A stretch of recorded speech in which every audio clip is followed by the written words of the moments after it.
नमस्कार, मनी 9 के weekend special show company नामा में मैं संदीप ग्रोवर आपका बहुत बहुत स्वागत करता हूं। कंपनी नामा एक ऐसा शो है जिसमें हम आपको बीते कारोबारी हफ्ते यानी सोमवार से शुक्रवार की कॉर्पोरेट और स्टार्टअप जगत की बड़ी खबरों के बारे में बताते हैं। साथ ही हमारा एक खास सेगमेंट है ऑन द रडार, जिसके जरिए हम आपको ऐसी खबरों के बारे में भी बताते हैं जिनमें कोई ना कोई विवाद जुड़ा हुआ है। तो बिना देरी किए चलिए शुरू करते हैं खबरों का सफर। पहले बात करते हैं कॉर्पोरेट से जुड़ी बड़ी सुर्खियों की और आपको ले चलते हैं पहली खबर की तरफ। 13 जनवरी को अदानी विल्मर के ओएफएस में रिटेल निवेशकों के लिए हिस्सा खुला था। शुक्रवार को नॉन रिटेल का हिस्सा पूरा भर गया था, जिसके बाद अदानी कमोडिटीज ने 1.51% अतिरिक्त हिस्सा बेचने का विकल्प भी चुन लिया था। इस ओएफएस में हालांकि रिटेल निवेशकों के हिस्से को बेहद ठंडा रिस्पांस मिला था। 13 जनवरी को अदानी विल्मर के शेयर में लगातार दूसरे दिन 10% के लोअर सर्किट पर 262 रुपए के भाव पर, यानी कि ओएफएस के फ्लोर प्राइस के नीचे कारोबार की समाप्ति देखने को मिली। 14 जनवरी को अदानी ग्रुप के सभी 11 शेयरों में दमदार तेजी देखने को मिली। अदानी ग्रुप को दरअसल यूएस में क्लीन चिट मिल गई है, ऐसी मीडिया रिपोर्ट्स के हवाले से खबर थी। खबर ऐसी थी कि ट्रंप के राष्ट्रपति बनने के बाद इस पूरे ग्रुप को क्लीन चिट मिल सकती है, और क्लीन चिट मिलने का मतलब ये होगा कि यह ग्रुप विदेश से आसानी से फंडिंग हासिल कर पाएगा, जिसमें यूएस समेत जो बाकी देश के निवेशक हैं वो इनको आसानी से फंडिंग कर पाएंगे। इसी खबर के चलते 14 जनवरी को अदानी ग्रुप के सभी शेयरों में तेजी देखने को मिली और सबसे ज्यादा अदानी पावर का शेयर 20% के अपर सर्किट पर 539 रुपए 85 पैसे के स्तर पर जाकर बंद हुआ। 15 जनवरी को खबर थी कि अदानी ग्रीन की सब्सिडरी ने खावड़ा गुजरात में 57.2 मेगावाट का विंड पावर प्रोजेक्ट शुरू कर दिया है। इस प्रोजेक्ट के शुरू होने से कंपनी की ऑपरेशनल जनरेशन क्षमता बढ़कर 11,666 मेगावाट पर पहुंच गई है। 15 जनवरी को अदानी ग्रीन के शेयर में सबसे ज्यादा करीब 3% की मजबूती के साथ 1038 रुपए पर कारोबारी सत्र का अंत हुआ। साथ ही खबर यह भी थी कि फुटसी इंडिया के सभी इंडाइसिस में अदानी विल्मर का एडहॉक वेटेज बढ़ता हुआ नजर आएगा। हाल में हुए ओएफएस के बाद पब्लिक होल्डिंग बढ़ने के चलते फुटसी इंडिया के इंडाइसिस में वेटेज बढ़ता हुआ नजर आएगा। 15 जनवरी को अदानी विल्मर के शेयर में 2.5% से ज्यादा की बढ़त के साथ 273 रुपए 95 पैसे पर कारोबार की क्लोजिंग देखने को मिली। इसके अलावा खबर यह भी थी कि Dubai based developer MR group के इंडियन बिजनेस में मेजॉरिटी हिस्सा खरीदने के लिए समूह की बातचीत काफ़ी एडवांस स्टेजेस में चल रही है और ये सौदा 4 से 5 हज़ार करोड़ रुपए में पूरा हो सकता है। इस खबर के चलते 15 जनवरी को अदानी एंटरप्राइजेस के शेयर में हल्की कमजोरी के साथ 2,377 रुपए 70 पैसे पर कारोबार की क्लोजिंग देखने को मिली। 16 जनवरी को खबर थी कि हिंडनबर्ग रिसर्च ने अपना कामकाज बंद करने की घोषणा की है। आपको बता दें कि अदानी ग्रुप समेत ढेरों कंपनियों पर इस ग्रुप ने नेगेटिव रिपोर्ट निकाली थी और शॉर्ट सेलिंग के आइडियाज़ पर काम पूरा हो चुका है, ऐसा हिंडनबर्ग के रिसर्च हेड और या फाउंडर हैं उनकी ओर से बयान देखने को मिला था। 16 जनवरी को जब ये खबर आई तो अदानी ग्रुप के 11 में से अदानी विल्मर और पीएसपी प्रोजेक्ट्स को छोड़कर बाकी सब 9 शेयरों में हरे निशान के साथ क्लोजिंग देखने को मिली। एनडीटीवी के शेयर में सबसे ज्यादा करीब 9.5% की बढ़त के साथ 161 रुपए 20 पैसे पर कारोबार की समाप्ति देखने को मिली। अगली खबर, ब्रिटिश इंटरनेशनल इन्वेस्टमेंट यानी बीआईआई ने भारत की दिग्गज ऑटो कंपनी एमएनएम की इलेक्ट्रिक व्हीकल कारोबार से जुड़ी subsidiary company Mahindra electric automobile limited यानी मील में 650 करोड़ रुपए का अतिरिक्त निवेश किया है। आपको बता दें बीआईआई ने 2022 में मील में निवेश करने का कमिटमेंट किया था, जिसको अब इस कंपनी की ओर से पूरा कर दिया गया है। 13 जनवरी को एमएनएम के शेयर में शुरुआती कुछ मिनटों में 3,066 रुपए 85 पैसे का हाई लगाने के बाद 3% की गिरावट के साथ 3,000 रुपए के स्तर पर कारोबारी सत्र की क्लोजिंग देखने को मिली। अगली खबर, सोलर पीवी मॉड्यूल्स की मैन्युफैक्चरिंग से जुड़ी देश की सबसे बड़ी कंपनी वारी एनर्जीज ने एनएल ग्रीन पावर इंडिया यानी ईजीपी इंडिया का 100% हिस्सा 9.2 करोड़ डॉलर या 792 करोड़ रुपए की रकम में खरीद लिया है। एनएल ग्रीन पावर डेवलपमेंट से ये हिस्सेदारी खरीदी गई है और इस अधिग्रहण से वारी एनर्जीज की देश की top renewable energy independent power producers यानी आईपीपीस के रूप में पोजीशन और मजबूत होती हुई नजर आएगी। 13 जनवरी को वारी एनर्जीज के शेयर में 2,648 रुपए का हाई लगाने के बाद 3% की गिरावट के साथ 2,487 रुपए 95 पैसे पर कारोबार की क्लोजिंग देखने को मिली। अगली खबर, जेएसडब्ल्यू एनर्जी ने इस हफ्ते 2 बड़े अधिग्रहण पूरे किए हैं। जेएसडब्ल्यू एनर्जी की सब्सिडरी जेएसडब्ल्यू नियो एनर्जी ने हीट्रो ग्रुप से अधिग्रहण पूरा किया है। 125 मेगावाट के रिन्यूएबल एनर्जी एसेट्स को 630 करोड़ रुपए की रकम में खरीदा गया है।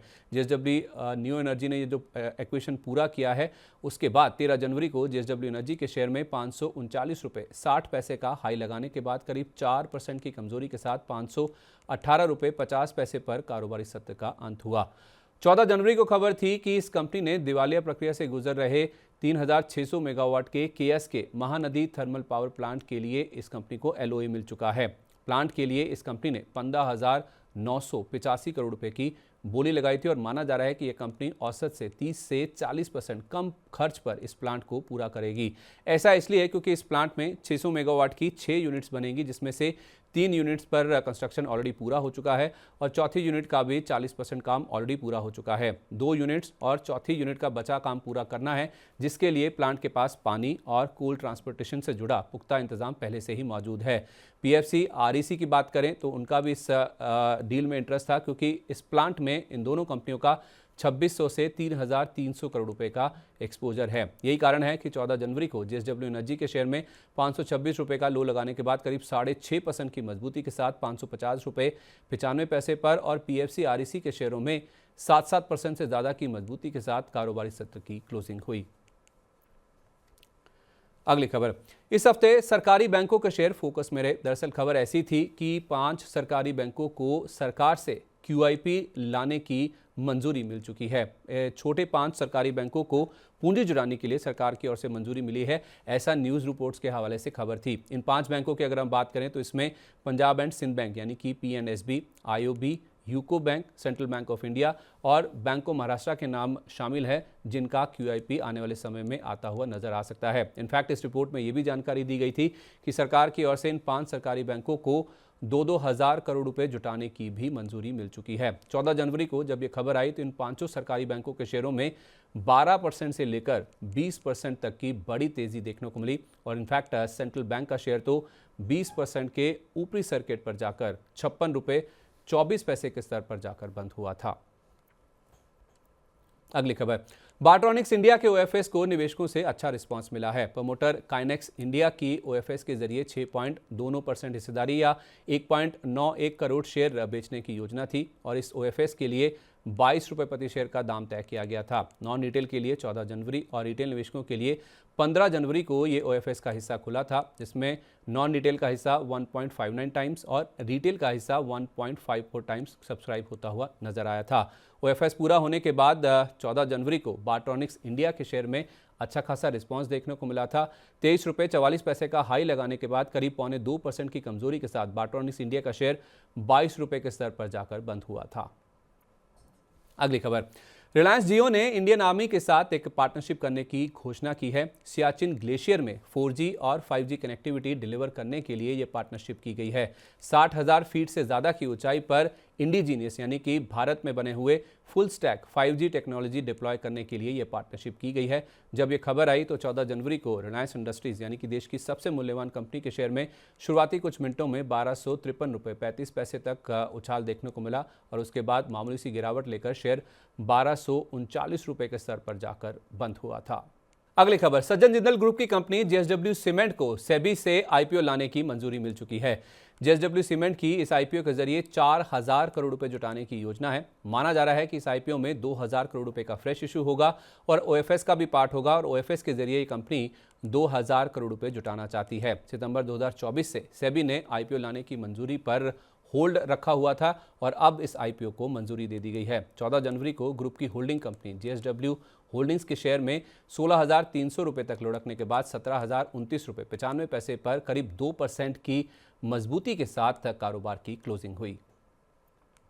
अगली खबर, auto ancillary company Minda Corp के बोर्ड ने फ्लैश इलेक्ट्रॉनिक्स इंडिया की 49% हिस्सेदारी खरीदने को मंजूरी दे दी है। 537 रुपये 18 पैसे प्रति शेयर के भाव पर 1372 करोड़ रुपए में यह सौदा पक्का हुआ है। New Delhi based flash electronics के भारत, जर्मनी और हंगरी में कुल 8 मैन्युफैक्चरिंग प्लांट है और वित्त वर्ष 2024 में फ्लैश इलेक्ट्रॉनिक्स का 1340 करोड़ रुपए का कुल टर्नओवर था। जब यह अधिग्रहण की खबर आई तो 15 जनवरी को मिंडा कॉर्प के शेयर में 578 रुपये तक का उछाल देखने को मिला और कारोबारी सत्र की क्लोजिंग 0.5% की मजबूती के साथ 567 रुपये 70 पैसे के स्तर पर देखने को मिली।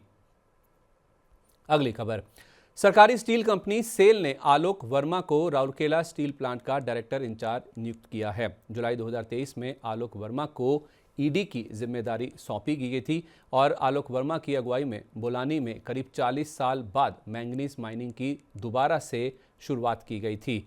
इस खबर के चलते सेल के शेयर में हमने देखा अच्छा खासा एक्शन देखने को मिला और 15 जनवरी को करीब 0.25% की गिरावट के साथ 105 रुपये 21 पैसे के स्तर पर सेल के शेयर में कारोबार की समाप्ति देखने को मिली।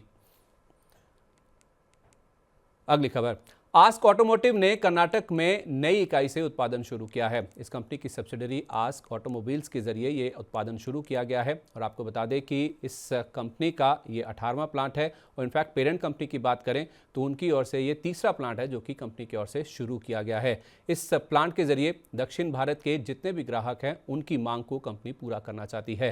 15 जनवरी को जब ये खबर आई तो आस्क ऑटोमोटिव के शेयर में लगभग 7% की मजबूती के साथ 458 रुपये पर क्लोजिंग देखने को मिली, जो कि 460 रुपये के इंट्राडे हाई के बेहद करीब थी। अगली खबर, देश की तीसरी सबसे बड़ी टेलीकॉम कारोबार से जुड़ी कंपनी वोडाफोन आइडिया ने आईटी कंपनी HCL टेक की सब्सिडरी HCL सॉफ्टवेयर के साथ एक पार्टनरशिप की है। इस पार्टनरशिप के तहत कंपनी के 4G और 5G नेटवर्क को बेहतर किया जाएगा। HCL सॉफ्टवेयर HCL के ANA प्लेटफॉर्म के जरिए सैमसंग और एरिक्सन के नेटवर्क को कंपनी मैनेज करेगी और कंपनी का एक तो नेटवर्क सुधरेगा, दूसरा एनर्जी बचेगी और इस तरह ये कंपनी अपने ग्राहकों को बेहतर सर्विस दे पाएगी। 15 जनवरी जब ये खबर आई तो शेयर 9 रुपये 23 पैसे की 3 महीने की ऊंचाई तक उछल गया था, लेकिन कारोबार की समाप्ति 6% से ज़्यादा की मजबूती के साथ 8 रुपये 75 पैसे के स्तर पर देखने को मिली। अगली खबर, सरकारी रेलवे कंपनी IRFC ने झारखंड में कोल ब्लॉक की फाइनेंसिंग के लिए सबसे कम बोली लगाई है। झारखंड में एक कोल ब्लॉक को 3,167 करोड़ रुपए की फाइनेंसिंग इस कंपनी की ओर से की जाएगी। आपको बता दें कि पतरतु विद्युत उत्पादन निगम लिमिटेड यानी PVUNL की ओर से इस प्रोजेक्ट को डेवलप किया जाएगा, जो कि एक जेवी कंपनी है और इस जेवी कंपनी में सरकारी पावर कंपनी NTPC के पास 74% हिस्सेदारी है और जो बाकी बची हिस्सेदारी है वो झारखंड बिजली वितरण निगम लिमिटेड के पास है, जो 26% हिस्सा होल्ड करती है। दरअसल PVUNL इस कैप्टिव कोल ब्लॉक के जरिए अपने प्रोजेक्ट साइट तक रेलवे के जरिए ही कोयले को पहुंचाएगी, जिस वजह से IRFC के पास इसकी फाइनेंसिंग का जिम्मा पहुंचता हुआ दिखा है। 15 जनवरी को IRFC के शेयर में 140 रुपये 50 पैसे तक उछलने के बाद 137 रुपये 30 पैसे पर कारोबार का अंत हुआ। अगली खबर, फूड डिलीवरी फर्म स्विगी को MCA यानी कि मिनिस्ट्री ऑफ कॉर्पोरेट अफेयर्स और सेंट्रल प्रोसेसिंग सेंटर्स से नई सब्सिडरी बनाने को मंजूरी मिल गई है। स्विगी स्पोर्ट्स के नाम से इस कंपनी का गठन किया गया है और आपको बता दें जो नई सब्सिडरी है वो स्पोर्ट्स टीम की ओनरशिप मैनेजमेंट करेगी, साथ ही टैलेंट डेवलपमेंट, इवेंट ऑर्गेनाइजेशन और फैसिलिटी ऑपरेशन पर भी इस कंपनी का फोकस होगा। इसके अलावा स्पोर्ट्स इवेंट प्रमोशन, ब्रॉडकास्ट और स्पॉन्सरशिप राइट्स खरीदने पर भी इस कंपनी का फोकस होगा। जब ये खबर आई तो 16 जनवरी को स्विगी के शेयर में 514 रुपये 80 पैसे का हाई लगाने के बाद करीब आधा % की गिरावट के साथ 485 रुपये पर कारोबारी सत्र का अंत हुआ। अगली खबर, एक्साइड इंडस्ट्रीज ने एक्साइड एनर्जी सोल्यूशन नाम की अपनी सब्सिडरी में 149 करोड़ रुपए का अतिरिक्त निवेश किया है। राइट्स इशू के जरिए एक्साइड एनर्जी सोल्यूशंस में यह निवेश किया गया है और इस तरह एक्साइड एनर्जी सोल्यूशंस में इस कंपनी की ओर से कुल 3,302 करोड़ रुपए के आसपास का निवेश पूरा कर लिया गया है। 16 जनवरी को जब ये खबर आई तो एक्साइड इंडस्ट्रीज के शेयर में 393 रुपये 80 पैसे तक का उछाल देखने को मिला और क्लोजिंग करीब 0.25% की बढ़त के साथ 388 रुपये 50 पैसे के स्तर पर हुई।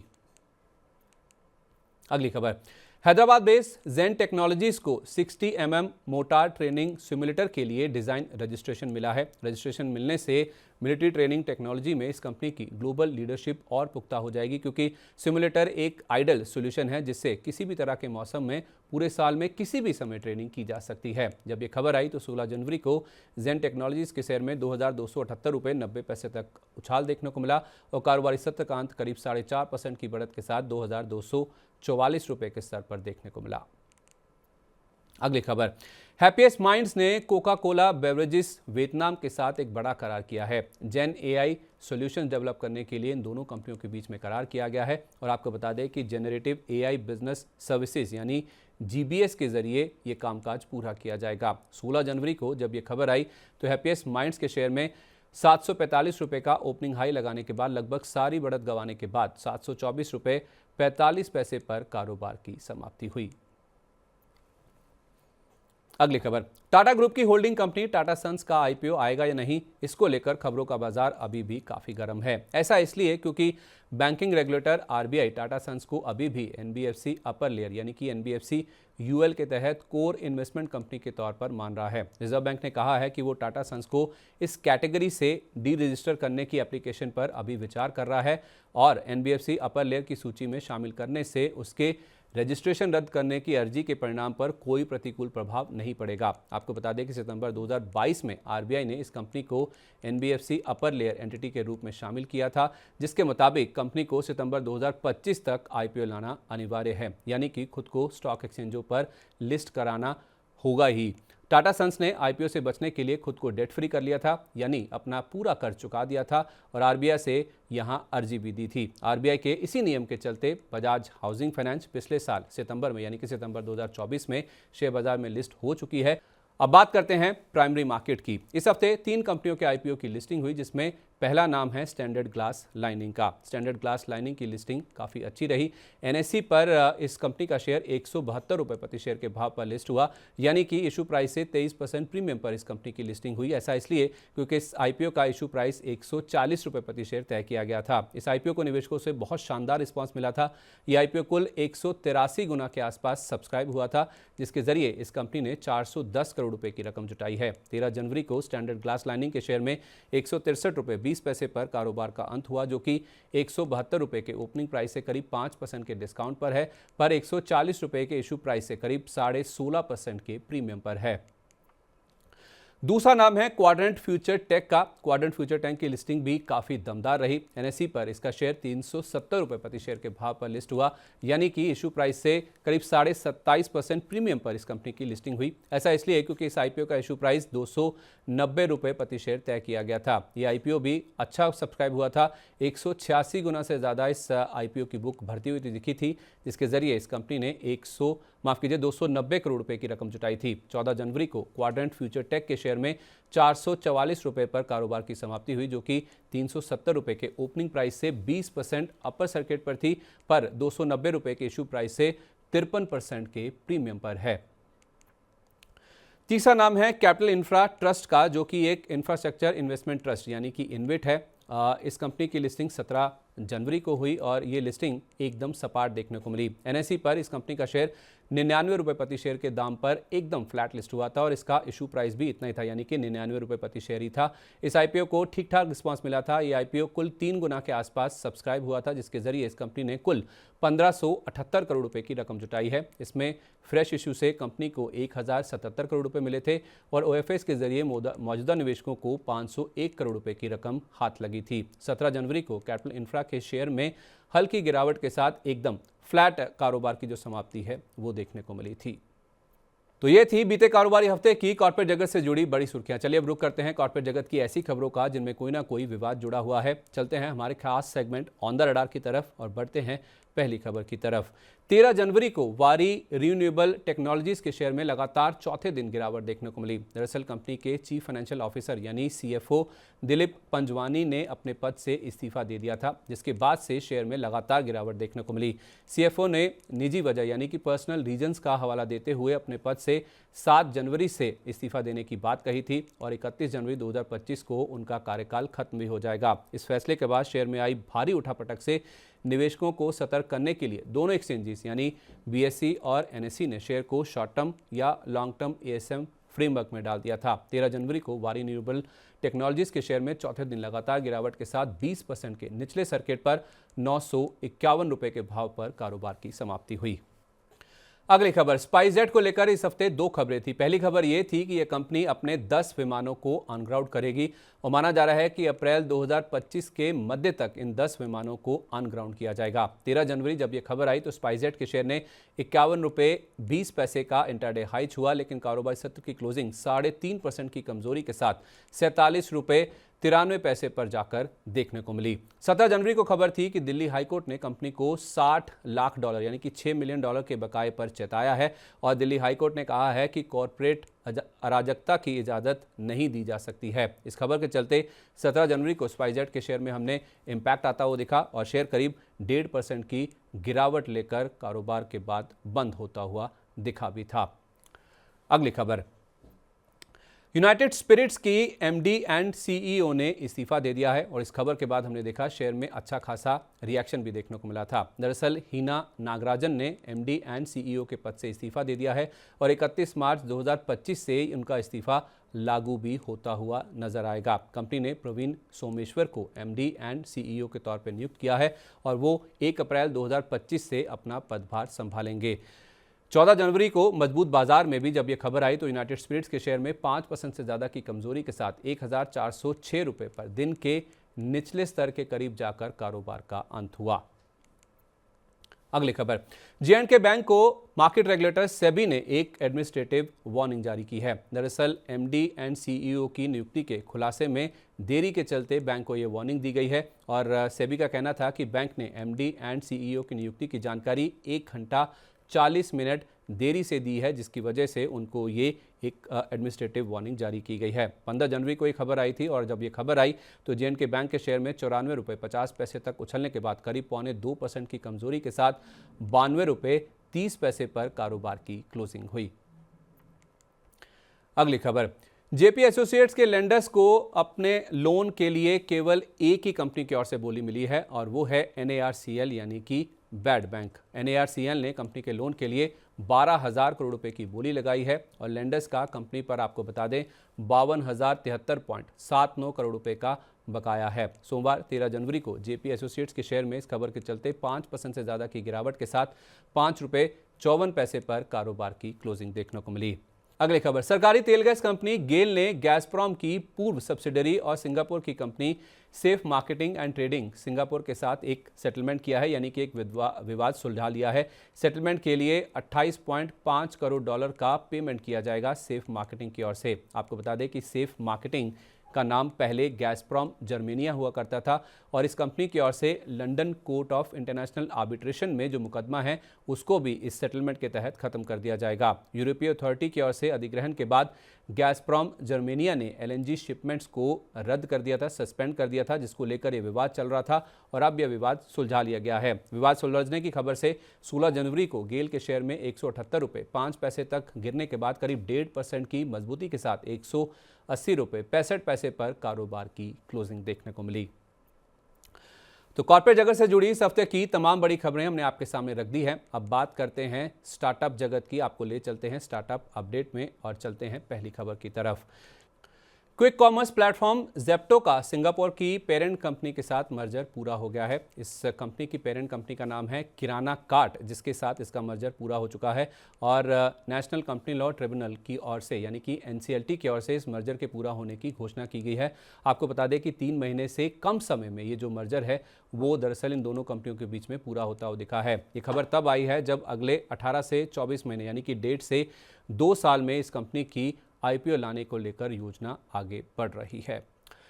तो आज के एपिसोड में बस इतना ही। खबरों के सिलसिले को यहीं पर विराम देते हैं, पर अगले शनिवार की शाम को आपसे फिर मुलाकात होगी इसी समय नई खबरों के साथ। तब तक आप जुड़े रहिए मनी9 के साथ। और हाँ, आपको हमारा इस हफ्ते का शो कैसा लगा नीचे कमेंट बॉक्स में अपनी राय हमारे साथ जरूर शेयर करें। अगर आपको हमारा इस हफ्ते का शो अच्छा लगा है तो अपने दोस्तों, सहयोगियों और रिश्तेदारों को भी इस वीडियो का लिंक ज़रूर शेयर करें और मनी9 के YouTube चैनल को ज़रूर सब्सक्राइब कर लें। नमस्कार, हैप्पी वीकेंड।